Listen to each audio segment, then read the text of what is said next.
अस्सलाम वालेकुम and welcome to the sitting committee. मैं हूं हसन इफ्तिखार, मेरे साथ मौजूद हैं वकास हबीब राना और अली वासी साहब। अस्सलाम वालेकुम। वैसे एक बात है, आपने नोटिस किया कि हमारे पास पीर वाले दिन मग्गे होते हैं लेकिन मंगल वाले दिन नहीं होते। अभी किराए ते लेके आने एक दिन आते मंगल, वैसे मंगलवार भारी होता है ना, ऐसे सारे कपड़े भी भारी। वो रेड है ना, इसी वजह से। देखें हमारे एक साहब है सूफी साहब। आज तो सूफी साहब इज अ करेक्टर। आज राना साहब ने रेड पहन लिया है और वो मुझे नीचे मिले हैं, मिले नहीं है बट ही वाज डाउनस्टेयर्स। तो सूफी साहब की मर्जी होती है, वो हमें चाय पिला देते हैं जब वो मौजूद होते हैं। ज़्यादातर वो हम ढूंढते रहते हैं कि सूफी साहब कितने गए, सूफी साहब कितने गए।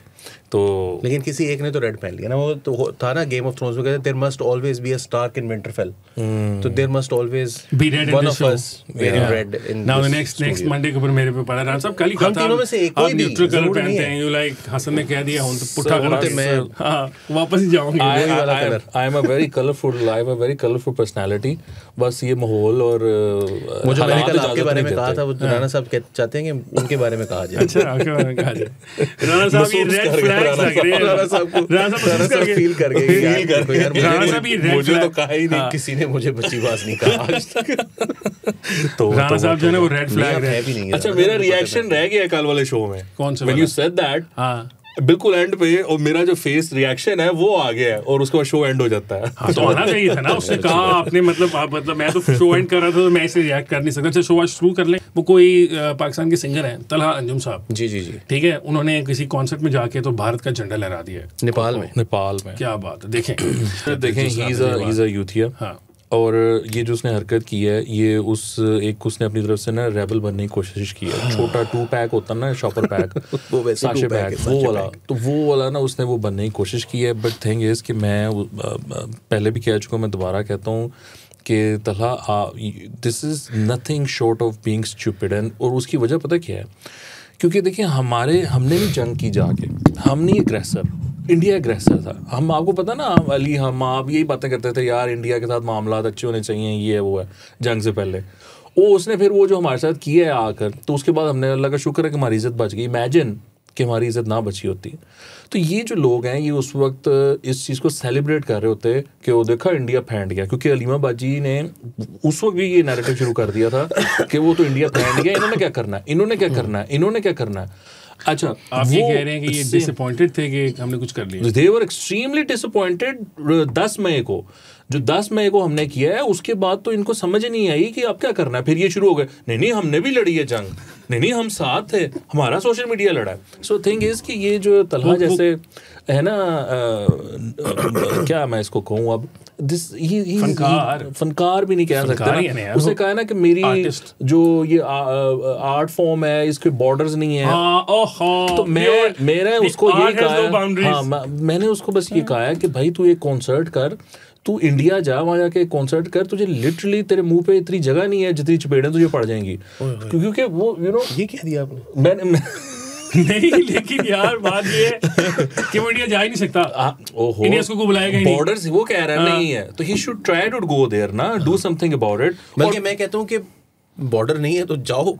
ये जो that's what I'm saying, बगैर वीजे के जाओ।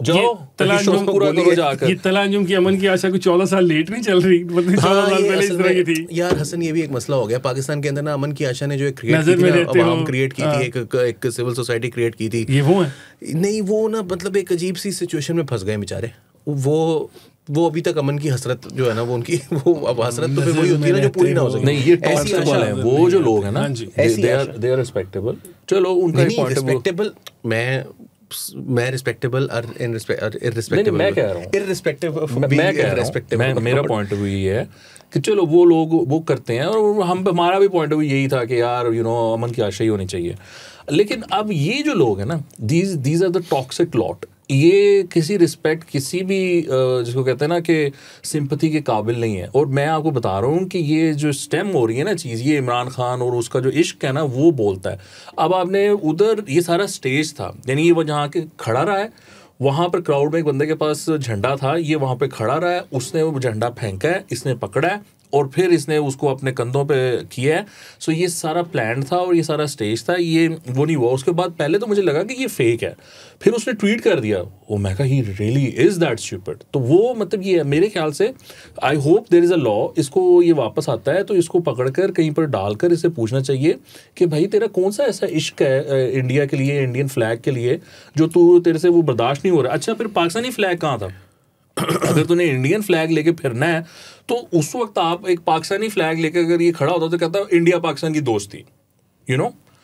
आप इंडियन फ्लैग लेकर स्टेज पर वो घूम रहे हो, डांस कर रहे हो, और फिर आप इंडियन फ्लैग के लिए ये बातें कर रहे हो. Where is the Pakistani flag? जो पाकिस्तान ने शहादतें दी हैं, ये जो पाकिस्तान पे हमला हुआ है, बच्चे मारे गए हैं. वो इर्तजा है 6-7 साल का, कर्नल का बेटा, जिसकी शहादत हुई है उस जो इन्होंने कश्मीर में वो किया था, बम्बारमेंट की थी. अब ये आदमी, मतलब मैं क्या कहूँ, मेरे से कुछ निकल ना जाए मुंह से, ये इस तरह के फजूल लोग यहाँ बैठ के तो इंडिया के साथ दोस्ती और ये फजूलियात तो इस तरह की बातें करते हैं. शर्म आनी चाहिए लोगों को. आई होप कि there is something that the state could do against such an individual. मैं तो ये कहूँगा. You don't agree with Rana Sahab? क्यों? It seems like it. वो कह रहे हैं कुछ होना चाहिए तुम, बट यू डोंट एग्री. नहीं, मैं कानून हरकत में आएगा या नहीं उसका मैं नहीं कुछ कह रहा. हाँ, लेकिन अवाम हरकत में आ जाएगी. मैं हरकत में आया था काफ़ी. अच्छा, मतलब मैं बर्दाश्त किया मैंने अपने, मैं फ़ोन ही चुके मारा के थे.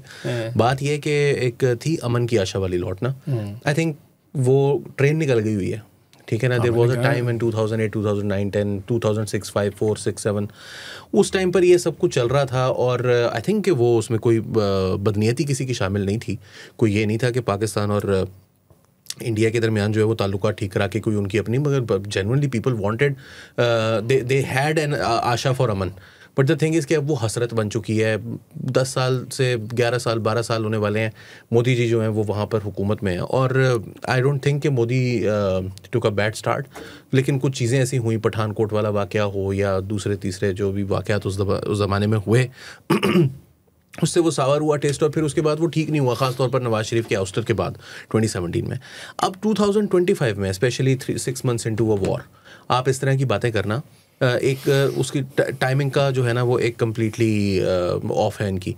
दूसरी चीज़ ये है कि मैं I can accept someone like Adnan Sami Khan, कि उसका एक लाइफ लॉन्ग एक ऑब्सेशन था विद इंडिया और उसने वहाँ पर जाकर काम किया और उसकी एक एक्सेप्टेंस थी. उसके साथ इंडियन जो स्टार्स थे, बड़े बड़े लोग थे, मतलब आशा ने, लता जी ने उसके साथ गाने गाए, गोविंदा ने, अमिताभ बच्चन ने. तो उसका एक पर्सन, उसके साथ एक इंडिया के साथ उसकी एक अटैचमेंट थी. यहाँ ये वाला सीन नहीं है. ना ही ये वो कोई रैंडम एक क्रिकेट कोहली फ़ैन है जिसने अपने घर के ऊपर जो है वो इंडिया का झंडा लगा दिया है. इस किस्म की सिचुएशन में आई कैन टोटली अंडरस्टैंड कि यार कोई यहाँ पर मसला सिर्फ ये है कि ये है यूथियापा. और यूथियापा जो है ना वो उसकी अगली स्टेज बताई थी ना मुस्तफ़ा चौधरी ने, इमरानडू. तो ये उस लेवल पर आ गए हैं. अब जो ये लेवल है ना, इस लेवल के बाद जो है वो सिर्फ चित्रौल एक हाल है. This is a virus. और मैं पुलिस के हवाले नहीं करना चाहता इनको. मैं चाहता हूँ कि ये यहाँ पर कॉन्सर्ट करें, हमारे मोहल्ले में करें आके. द थिंग इज़ कि इन लोगों को, और मैं ये वो जो वकास ने भी मेंशन किया अलीमा खान वाली बात को, आप देखें कि ये इस तरह से इनग्रेन्ड है ना ये बात उनके व्हाट्सएप ग्रुपों में, उनके टिकटॉकों में, उनके ट्विटर में, कि जंग हुई ही नहीं है. तोते की तरह ये नूरा कुश्ती की तरह वही बात ना उनका कोई नुकसान हुआ ना हमारा कोई नुकसान हुआ. आप गए यार उनके 6 जहाज गिर गए, उनको इतनी जलालत हो रही है, पूरी दुनिया के अंदर वो बेइज्जत हो रहे हैं. लाहौर में ड्रोन्स गिर रहे थे. ट्रंप उनको क्या कह रहा है, बेइज्जती कर रहा है. यूरोपियन यूनियन उनको क्या कह रही है. चीन उनके साथ जलालत कर रहा है. पाकिस्तान उनको 6 जगह पर खड़े होकर जो है वो बातें सुना चुका है. वो कहीं जाते हैं, इसराइल की वजह से उनकी अलहदा से बेइज्जती हो रही है, मगर नहीं, वो उनकी तोते की तरह रटे हुए जो जुमले हैं ना वो दोहराते चले जा रहे हैं. So the point is कि इसके मामले में ना I have zero sympathy for 3 reasons. Number 1, ये टाइम नहीं है. Number 2, ये कोई रैंडम एक्ट ऑफ लव नहीं था फॉर कोहली और सम सेलिब्रिटी और इंडिया इवन. और ना ही ये इतना अच्छा म्यूजिशियन है कि अदनान समी की तरह इसको माफ किया जा सके. टकेगा म्यूजिशियन नहीं है. ये पूछने लगा था रैपर टकेगा म्यूजिशियन नहीं है. अच्छा आप उसकी नहीं भाईजान, मैं पूछने लगा था कि वो है, कोई बुरी बात नहीं है. रैपर अच्छा भी हो सकता है. पूछने लगा था कि क्या मतलब ये इनकी अच्छी, वही मैं बोलने लगा. वो रैपर असल में यार मसला ये है पाकिस्तान के अंदर ना, म्यूजिक के लिए जो है वो एक पिट है और वो बॉटमलेस है और वो नीचे जाती चली जा रही है. खास तौर पर जो सबसे बड़ा मसला है ना वो है शायरी का हालात इतने बुरे हैं जिसकी कोई इंतहा नहीं है. अहमद फरहाद यहाँ पर शायर है, मुझे पता था. ज़मिस्तान वाली वो क्या, कल उसने पता है मुंह दूसरी तरफ करके शेर लगाया अपना. क्यों? तस्वीर लगाई हुई है, उसमें मुंह दूसरी तरफ है, पीछे अवाम की तरफ कर्ण करके खलोता है यार, और उसने बेल्ट नहीं बांधी हुई यार। अभी तुम क्या देख रहे हो यार? तुम कितने ध्यान से उसको देख रहे हो? वो शायर है। ओ तो उर्दू में क्यों कर रहा है? उर्दू जो आती है अपनी कीड़ों की जो जुबान होती है वो बोले वो। कम ऑन यार अली, पहले मुझे बताओ कि वो शेर भी उसी का और काफले चल पड़े। हाँ वो काफले चल पड़े और वो यक बयक उसकी आंखों में रोशनी है और पता नहीं क्या, और काफले चल पड़े, फिर यूं हुआ कि तेरे काफले चल पड़े। मैं कहा भाई काफले का क्या ताल्लुक है इससे? यार वो पता क्या है, ये can we invite him to the show? Is there a way? क्या अहमद फराज साहब को बुलाया जा सकता है यहाँ पर? क्यों जी यार? I want to ask him, I want to know. पानी आएगा ना इधर कंबल डाल के ना। No, I do not condone violence of any kind. ठीक है, in any sort of form. नहीं उसको इसीलिए तो कंबल डाल रहे हैं। और ये मशवरा हसन का है, तो फिर वो बाकी वो बंदूक लेके ना हम खड़े होंगे, ये ना तू शेर सुना, मैं हसनुल्लाह अभी तो इन्हों पूछ रहे जरा तेरे लेके आया ये। मुझे तो लगता है इन्होंने भी सॉरी फाइनली मैं वो तलहा अंजुम का We do a lot of this before we start. Talha Anjum का जो रैप है ना वो इसलिए पॉपुलर है बिकॉज देयर इज वो एक डेर्थ है शायरी का, अशआर का देश भर में। देशभक्त वो देशभक्त हो गया ना उनका, देशभक्त हो सकता है। May be he loves Modi यार, कम ऑन गाइस। ये क्या पता नहीं, देखिए इंडियन मार्केट जो है ना ही only loves Imran Khan. Indian market भी बहुत बड़ी है, तो वो उसको भी अब अंडर एस्टिमेट ना करें। बिकॉज हुआ ये था कि एक साहब थे, उन्होंने इनके खिलाफ कोई बात की थी कि कौन तलहा, किसी ने सवाल पूछा था, इन्होंने गाना बना दिया कौन तलहा। वो गाना जो था वो काफ़ी मशहूर हो गया। तो किन साहब ने कहा था कौन तलहा? वो एक रैपर है, उसने इंडियन रैपर है, गलसुन चला हुआ है आजकल बहुत ज़्यादा। वो लाहौर में 2 लड़के हैं, उन्होंने वो गाया और वो लिटरली ना आपको गाना देख के अगर आप उसकी वीडियो देखें ना गर्ल्स उनकी, तो वो आपको लगता है कि यार ये तो मेरा ख्याल है इन दोनों ने घंटे 1.5 के अंदर जो है ना वो लाहौर में वीडियो बना के लगा दी है। मगर क्योंकि म्यूजिक बहुत मजेदार है, शायरी बहुत मजेदार है, पंजाबी में बहुत मजेदार गाना है, तो आप जब उसको ऑडियो में सुनते हैं ना तो आपको आइडिया नहीं होता कि यार ये इतने बेचारे गरीब होंगे कि इन्होंने एक कैमरा अच्छा है, उनको पैसे दे, 8 मिलियन व्यूज हैं और नीचे आप इंडियंस के कमेंट्स पढ़े, दे आर सेइंग कि यार तुम्हारी क्या बात है, वो तारीफें कर रहे हैं। I don't think he needs to wave an Indian flag to get Indian audience. I think ये सिर्फ और सिर्फ इमरान डू। अच्छा जी, इंडियन फ्लैग उसने रेज कर दिया, इंडियन फ्लैग और जगह पे भी रेज करने की कोशिश की गई, एयर शो था। लेकिन वो यहाँ पर ना ये मैं जरूर मेंशन कर दूं कि जब पाकिस्तान और इंडिया की जंग हो रही थी ना मई में, तो बहुत सारे जो सोशल मीडिया इन्फ्लुएंसर्स हैं ना, इंक्लूडिंग चंदन मिर्जा, उन्होंने इंडिया के खिलाफ कमेंट करने से इनकार किया था बिकॉज वो इंडियन ऑडियंसेस को नाराज नहीं करना चाह रहे थे। उस वक्त इंडिया जो है, आपको पता है कि वो यूट्यूब और इंस्टाग्राम और बाकी ट्विटर अकाउंट्स बंद कर रहा था, तो दे वर अफ्रेड कि कहीं उनका इंस्टाग्राम की ऑडियंस ना कम हो जाए, तो that's a fact. I totally get that, but that's one step, and I'm totally fine with that. That's one step. Not talking against India. How are you fine with that? No. I'm fine with that. Indian celebrities के ऊपर India के अंदर भी बहुत ज्यादा criticism हुआ था कि उन्होंने पाकिस्तान के खिलाफ कुछ नहीं बोला, because Pakistan is still 250 million की ऑडियंस। तो बात ये है कि इसमें मुझे एतराज नहीं है कि आप चुप हो गए हैं, आप आउट ऑफ द वे जाके उनका पैरट करना शुरू करें, उनके झंडे कंधों पे लेके जाएं, दैट्स अनदर थिंग ना। वो आप एक लाइन क्रॉस कर रहे हैं ना। एक लाइन है कि आपने एक आपसे आपकी डिमांड करती है जो आपकी कौमियत या जो भी कोई है कि आपने ये करना है। मैंने जैसे कहा ना कि पाकिस्तान का भी झंडा होता है, इंडिया का भी झंडा होता है, कहते दोस्ती, वो एक अलग बात होती, but to only do that with Indian flag and to then say कि मैं तो करांगा, चलो इंडियंस का फ्लैग उठा के वो फिरता रहे, उसको ये नहीं पता कि इंडियंस हैं निकम्मे तरीन, उन्होंने वो जहाज बनाया है तेजाज, ठीक है, जिसको पुरानी फिल्म के तेजा का नाम था ना उसमें, वो अंदाज अपना में तेजा सेठ यार, वो उनका विलन था, वो कॉमेडी, इसलिए जहाज भी विलन है, किसी एयर शो पे किया है, कॉमेडी दुबई, वो मजाहिया विलन था। और ये लिटरली मजाहिया विलन है। फिर उनका तेल लीक कर गया, जिस तरह गाड़ी का होता है ना, गरीब आदमी की गाड़ी का तेल लीक करता रहता है ना, वहां से नीचे कहते हैं नट ढिला हो गया पाइन के साग ले। अच्छा, फिर वो कह रहे हैं कि जी वो तो ये आम सी बात है, होता है किसी और जहाज दा नहीं सी उथे लीक हो रहा, 2 दिन दा इथे खलोता सी का जहाज, ठीक है, अगर उसके अंदर वो प्रॉब्लम हो भी ना कि जी वो थोड़ी देर बाद जो है वो ज़रा हीटअप हुआ होता है तो फिर वो पानी चो जाता होता है उसको भाई वो 2 दिन से वहाँ खड़ा हुआ है, अब क्यों चो रहा है ये? और फिर वो कहाँ है, वो क्या कौन सी प्लेट्स कहलाती हैं वो जिन्होंने क्या कहते हैं उसको रोकना होता है, कोई उनके पास इंतजाम नहीं था। लिटरली उन्होंने जो है ना वो थैले लटकाए हुए थे जिसमें अपने कपड़े लेकर आए हुए थे। पुराने ज़माने में ना जो टांगे होते थे ना उनके ऊपर जो टांगे सवार होता था उसके घोड़े के नीचे उसका सामान गिरने में पता है वो पुराने ज़माने में जनरल ज़ियाउल हक जब आए थे तो उन्होंने आते ही ये ऑर्डर्स किए थे कि होने चाहिए कि ये चीज़ लाजमी है यहाँ पर, ओके, ये आपने घोड़े के नीचे बांधना है। ओके, वो डिक्टेटोरियल था, वहाँ जमहूरियत है। उन्होंने कहा हम जहाज के नीचे हम अपने घोड़े के नीचे नहीं बांधेंगे। It's extremely embarrassing for India, और वो इतना बड़ा वो इशू बन गया है। मैंने वो वीडियो को बहुत सारे जुबानों में मुख्तलिफ जगहों पर देखा है कि वो पहुंची हुई है कहाँ की कहाँ ना, वो मामला चल रहा है कि वो जहाज लीक कर गया। कितनी शर्म वाली बात है ना, वो हेडलाइन ही ऐसी बनती है, पैम्पर लीक कर गया, बच्चे का पैम्पर लीक करता है, इंडिया का जहाज लीक कर गया। अब वो एक एयर शो है, I mean that's literally a place जहाँ पर कि आप कहते हो कि हमारी प्रोडक्ट खरीदो, आप शो की मारने गए हैं, नहीं अपने प्रोडक्ट खरीदे, हमने टेक्नोलॉजी इतनी अच्छी बनाई है। ये बिल्कुल इनके साथ ना वही हुआ है, वो जो एक बंदा नहीं जो दिल्ली में धमाका हुआ था, मतलब धमाके को नहीं मैं सेलिब्रेट कर रहा, लेकिन वो कह रहा था जी मोदी जी ने ऐसा इंतजाम कर दिया अब यहाँ पर कभी धमाका नहीं हो सकता। वो दिन गए, वो कैमरे पर ये कह रहा था पीछे से धमाका हो गया, तो कहता बॉर्डर पर ही उनको मार दिया जाएगा और उधर से धमाका हो गया। धमाल में भी हुआ था वैसे फिल्म में, हाँ, लेकिन असल में भी हुआ है, रियलिटी में हो गया, रियलिटी फिल्म का वो जो खत्म हो गया है। तो इट्स वेरी एम्बैरेसिंग सिचुएशन। वो मामला ये है कि उनका एक हेलीकॉप्टर भी अभी एक इमरजेंसी लैंड किया है खेतों में, और उससे पहले इन्होंने एक्सरसाइजेस की थी, उसमें इनके 3 जहाज गिर गए थे हमारे बॉर्डर पे जो एक्सरसाइजेस करके हटे हैं। नोटम इन्होंने वो इशू किया हुआ था, हमारी वक्त डाला हुआ था कि हम जो है ना हमारी तीनों फोर्सेस इस टाइम बिजी हैं, दुनिया की इंडिया की हिस्ट्री की सबसे बड़ी एक्सरसाइज हो रही है, हम ये कर देंगे वो कर देंगे। वो 3 जहाज अपने ही गिरा बैठे और वो ऐसे नहीं गिरे हैं। अच्छा, वो समझ रहे होते हैं कि पाकिस्तान वाले जो है ना वो बड़े परेशानी से देख रहे होंगे, वो हम पॉपकॉर्न लेके बैठे होते हैं, हम देख रहे होते हैं कब गिरेगा। नहीं, वो जब जंग हो रही थी तो उन्होंने वहां पे ट्वीट किया सोना ना आज, और मैं मैच देखने गया हुआ था तो मैंने वहां पर वीडियो बनाई और वो उस पर ना एक वो चल रहा था कि वो किसी ने पंजाबी में क्या आखे पाकिस्तानी परेशान ने, जंग हो रही है, ऐ देखो परेशान ने, वो ना एक ऑडियो था, मैंने वो लगाई। वो पाकिस्तानी मैच वहां पर देख रहे थे। पाकिस्तानी डरते कहाँ हैं यार, मतलब जंग हुई है, कौन डरा है यहाँ पर?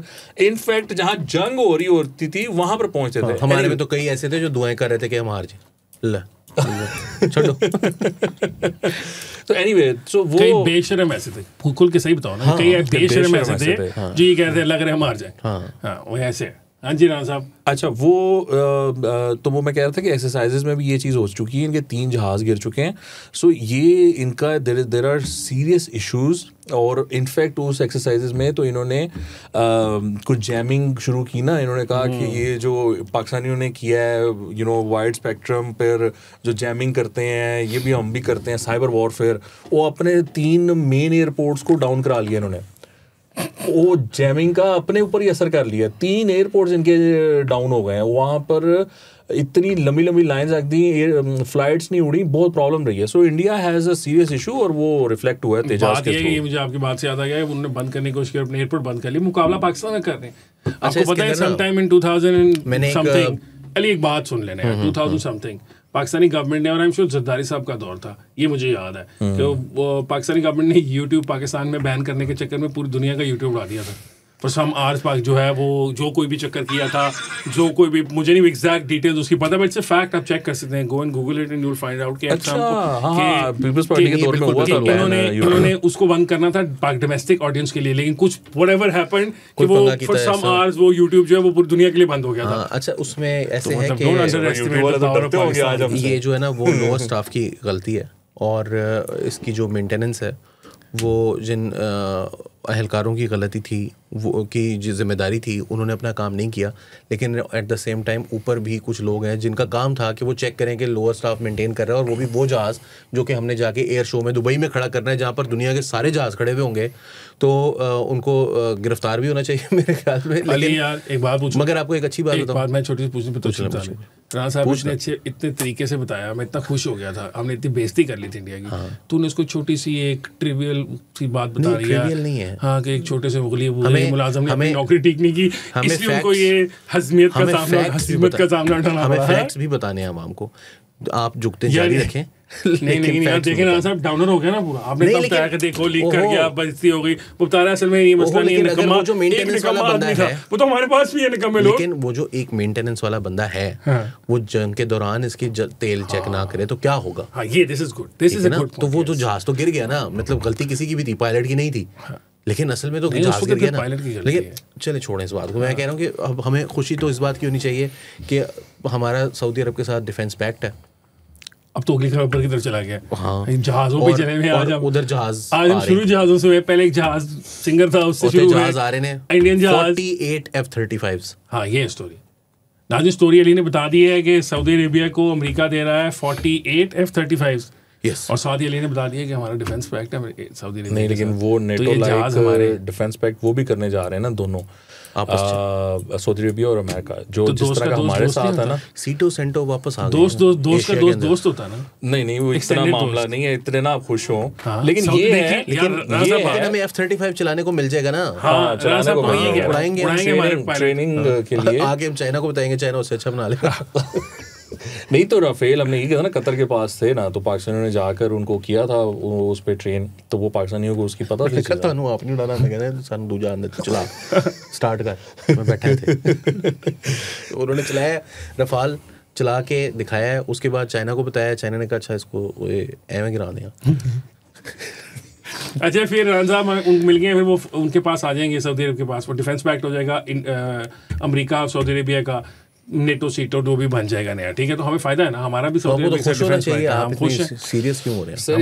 इसका जो कॉन्टेक्स्ट है ना वो देख लें। ये है कि आपको पता है कि कतर के ऊपर हमला कर दिया था इसराइल ने, और उसके बाद सऊदी अरेबिया ने पाकिस्तान के साथ एक डिफेंस पैक्ट किया था। हुआ ये था कि स्टीव विटकॉफ और जेरेड कुशनर जो हैं वो उस टाइम बड़े गुस्से में, वो एक साहब हैं, मुझे माफ़ करिएगा मैं नाम भूल गया हूँ, वो नेतन्याहू के पॉइंट पर्सन है इन अमेरिका। उन साहब के से वो उन्होंने मिले और उन्होंने कहा कि ये क्या हुआ है, ये तुमने हमें क्यों नहीं बताया कि ये कतर पे हमला करने वाला है? तो उसने कहा अल्लाह की कसम मैंने भी नहीं पता सी, ये मुझे भी नहीं इसने बताया। एनीवे ये लोग बहुत उस टाइम गुस्से में थे, लेकिन उसी गुस्से में इन्होंने ये सोचा कि this is a very good opportunity कि हम ये जो इजराइल और गज़ा का मामला है इसको रिजॉल्व करा लें। क्योंकि हुआ ये था कि अगले 2-4 दिनों में जो मुस्लिम दुनिया थी वो इकट्ठी हो गई थी। आपको पता है कि सऊदी अरेबिया में कतर में वो लोग इकट्ठे हुए थे और सारा कॉन्फ्रेंस हुई थी। तो उसमें से स्टीव विटकॉफ और इसने जेरेड कुशनर ने ये अपॉर्चुनिटी देखी कि हमें ये पीस डील कर लेनी चाहिए इस बुनियाद पे। फिर उन्होंने उसको प्रेशराइज़ किया, नेतन्याहू को मीटिंग्स हुई थी, वो मान नहीं रहा था। फिर ट्रंप ने उसको कॉल की। ये हर रोज़ की एक कहानी है। I have that story. मतलब संडे को उसने कॉल करके कहा कि तू जो ना बात आया तो समझ I will quit, I will take my hands off you. तो वो फिर नेतन्याहू मान गया, वो फिर ये पीस डील हो गई।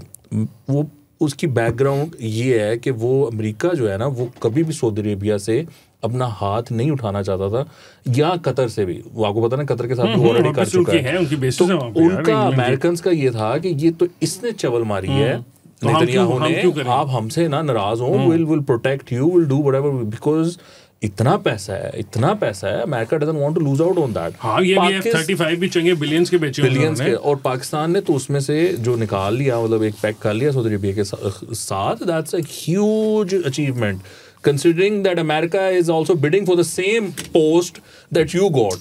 So ये उसका Saudi's got a better deal है यार। देखिए मैं कल परसों में एक प्रोग्राम में था, वहाँ मैं यही बात कर रहा था, ये जो बात हुई तो मैंने कहा आप देखिए पाकिस्तान की 1965 की वॉर में हमने इंडिया को, जब इंडिया ने हमारे पे हमला किया और हमें ख़त्म करने की कोशिश की, हमने उनको रेजिस्ट किया, उनको मुंह तोड़ जवाब दिया।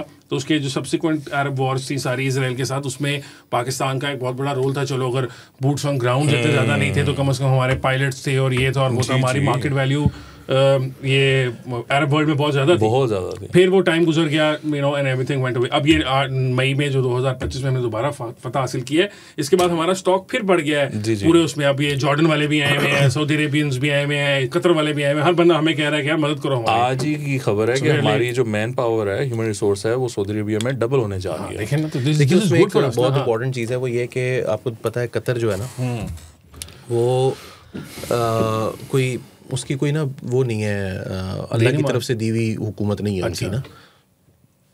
एक हुकूमत है, जैसे बहुत सारे बादशाह होते हैं, वो किसी जगह पर रहते होते हैं, तो उनकी वो कबीले के सरदार होते हैं, बहुत सारे कबीले मिलकर उनको कहते हैं तुसी बादशाह बन जाओगे, ठीक है सी बादशाह बन गए। तो कतर की सिचुएशन और है, सऊदी अरेबिया की सिचुएशन और है. अगर 2 मिसाइल जो कतर पर आके लगे थे वो सऊदी अरब पे आके लग जाते तो within 6 weeks monarchy would have fallen. ठीक है ना. और I am not saying this because I want this और but this is the reality, क्योंकि वो आपने हरमैन शरीफैन की हिफाजत करनी है जो कि आप करने में नाकाम हो गए तो फिर आप किस बात के खात्मे ने हरमैन शरीफैन है. तो लिहाजा सऊदी अरेबिया को ज़्यादा ज़रूरत थी कि उनके डिफेंस पैक्ट्स होने चाहिए. First of all they look to Pakistan because Pakistan एक आर्म्स लेंथ पर है ना. एक तो 80 उन्होंने पैसे दे रहे हैं. ठीक है ना. दूसरी बात ये कि हमारा एक मोहब्बत वाला रिश्ता भी है, तो वो एक खादम बनने को तैयार भी है ना. और हमने प्रूव भी किया हुआ. बट मोस्ट इम्पोर्टेंटली एक 70-75 ईयर्स का एक जो है वो क्लोज रिलेशनशिप है जो कि जिसने एंड्योर किया हर किस्म के अच्छे बुरे ताल्लुकात को, वक्त को. तो इस वजह से वो ट्रस्टेड एक जो है ना वो एलाय है पाकिस्तान. तो first of all they went to Pakistan, came to Pakistan. उन्होंने पाकिस्तान के साथ पैक्ट किया. But immediately after they knew कि यार ये इसराइल के केस में Pakistan might not be able to protect us the way we want them to. ठीक है. और हो सकता है कि पाकिस्तान के साथ एक और बहुत बड़ा मुसीबत लगी हुई है जो कि पाकिस्तान को खुद बॉक डाउन कर दे. Pakistan probably might not be able to come to our aid. तो इस वजह से उन्होंने अमेरिका के साथ भी किया. बट पाकिस्तान का उधर होना आई थिंक इसराइल को भी it forced in Israel's hand and it strengthened Trump's hand के इसराइल के साथ डील करने में कि यार देखो अब जो सूरत हाल हो गई है, जो तुमने अपनी खच मार दी है, उसके बाद अब ये तुमने खुद जो है ना तुमने इनको इकट्ठा होने की वजह दे दी है. And we need to do something कि जिससे इनको इकट्ठा ना होने दें. सो देयरफॉर अमेरिका ने फौरन उसके अंदर एंटर हुआ है, क्योंकि पाकिस्तान की एंट्री जो है ना वो सिर्फ पाकिस्तान की एंट्री ना होती ना, वो तो फिर आप एक तरह से चाइनीज टेक के लिए ओपन कर रहे हैं पूरी अरब मार्केट को. तो अमेरिका ने उसके अंदर एंटर होने का जो है वो बेहतर फैसला अपनी तरफ से, मतलब उनके लिए बेहतर फैसला यही था कि वो इसमें एंटर हों. ना सिर्फ वो एंटर हों बल्कि पाकिस्तान को भी वो पुश आउट ना करें, बल्कि पाकिस्तान को भी को-ऑप्ट करने की कोशिश करें. सो दिस इज मिल के खा लेना. So this is tectonic shift आ रहा है और उसके अंदर दे अंडरस्टैंड कि पाकिस्तान का रोल जो है वो बहुत बड़ा नहीं है, लेकिन वो ऐसा भी नहीं है कि उसको इग्नोर किया जा सके.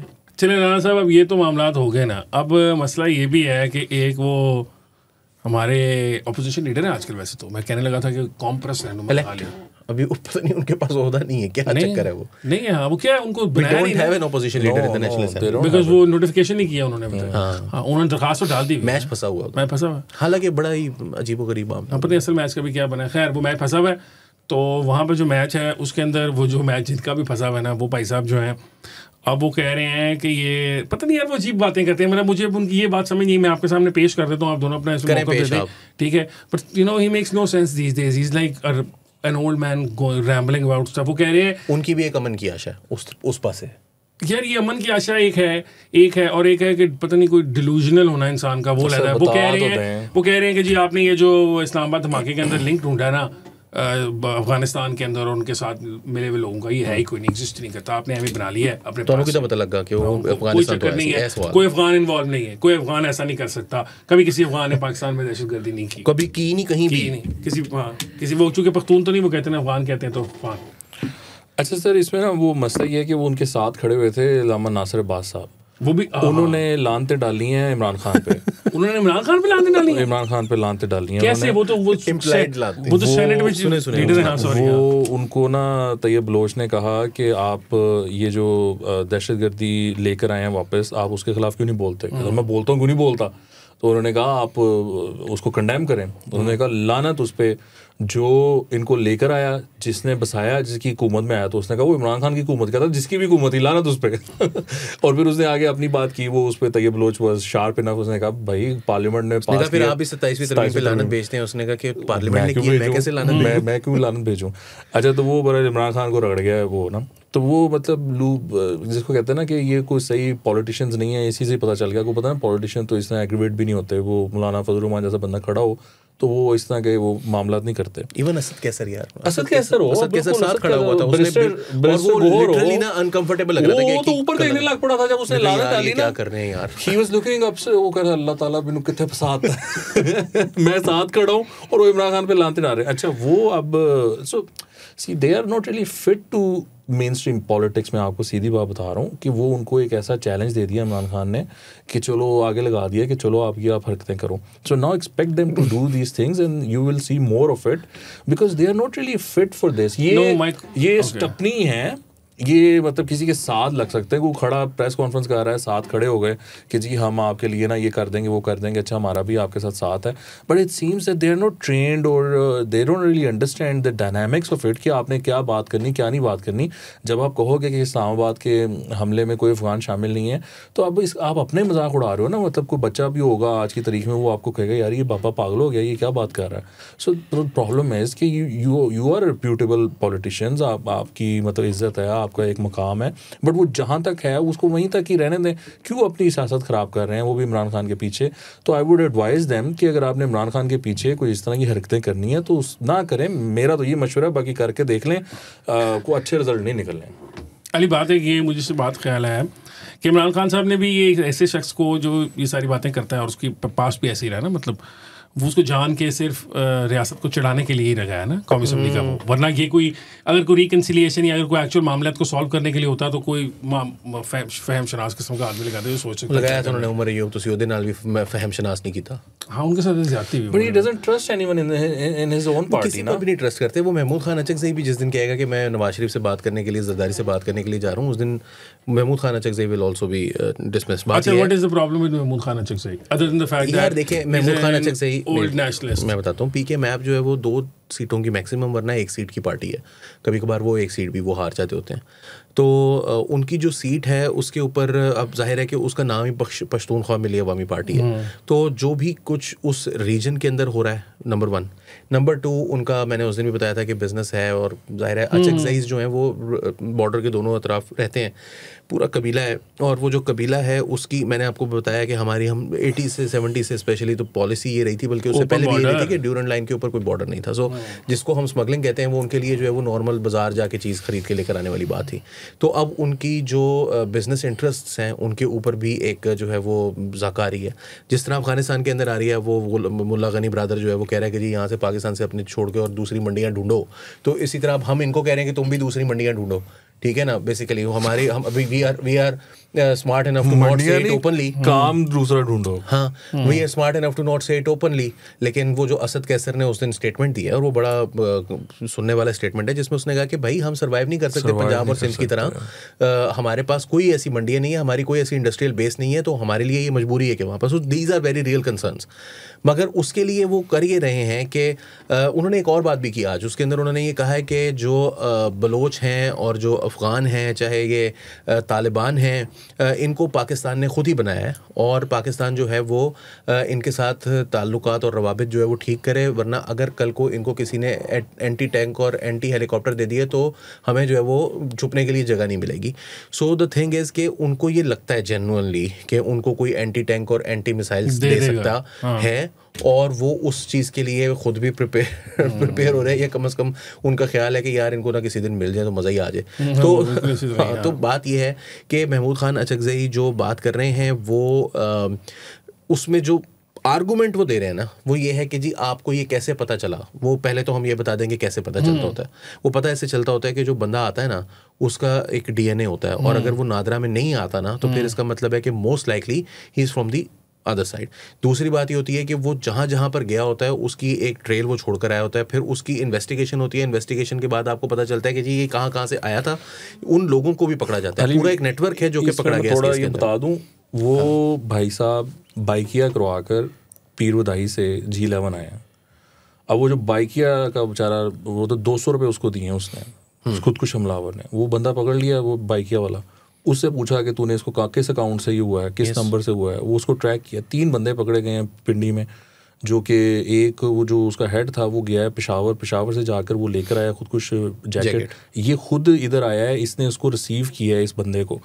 मतलब everything is very well documented in this case, not just very well documented इन चीज़ों की। तो देखे ना, मिसाल के तौर पर उसने वो करवाया है, और उसकी तस्वीर भी है बंदे की, जो जिसने रखा हुआ था ना, जो मास्टरमाइंड था, हैंडलर था, उसकी तस्वीर भी है, इन ड्राइव करवाई है या बाइकिया करवाया है, उसका तो डिजिटल फुटप्रिंट मौजूद होगा, बिल्कुल वो होगा। अगर कहीं से बस में बैठकर आया है तो उसने कोई शनाख्ती कार्ड दिया होगा, शनाख्ती कार्ड के बगैर उसको टिकट नहीं मिलता, तो वो आपको हर चीज़ जो है वो उसका डिजिटल फुटप्रिंट मौजूद है। सो पहली बात तो ये है कि ये ऑलरेडी एस्टेब्लिश्ड है कि वो अफगानिस्तान से ही आया था।